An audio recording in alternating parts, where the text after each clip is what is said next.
BJP একমাত্র পাশে আছে। তাই শুভেন্দু অধিকারী সময় নষ্ট না করে তার সঙ্গে থাকা বিধায়কদের নিয়ে সোজা চলে গেছেন ভবানী ভবনে। কিন্তু ভবানী ভবনে গিয়ে হয়ে গেছে আরেক কাণ্ড। কারণ ভবানী ভবনে শুভেন্দু অধিকারীর সঙ্গে দেখা করলেন না।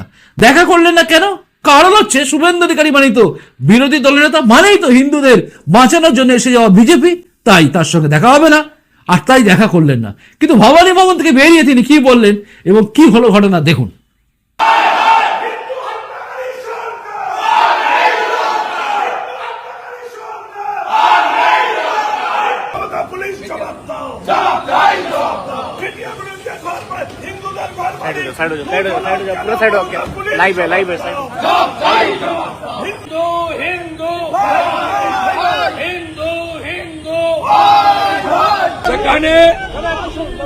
সেখানে জিহাদিরা হিন্দু মন্দির ভাঙছে, হিন্দু ঘরবাড়ি লুট, মহেশতলা মেটিয়া বিরোধ, পুলিশের গাড়িও ভেঙেছে, প্রচুর পুলিশ রক্তাক্ত, হিন্দুরা রক্তাক্ত।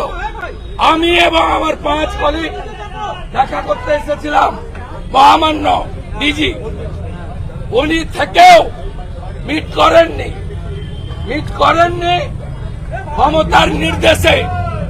কারণ আমরা জানি সবাই ল্যাম্প পোস্ট, একটাই পোস্ট, হিন্দু বিরোধী সরকার, মুসলিম লীগের সরকার, অত্যাচারী সরকার। ধুলিয়ান, শামশেরগঞ্জ, মোথাবাড়ির পরে কলকাতার কাছে 10 কিলোমিটার দূরে অত্যাচার। আগামীকাল বিধানসভা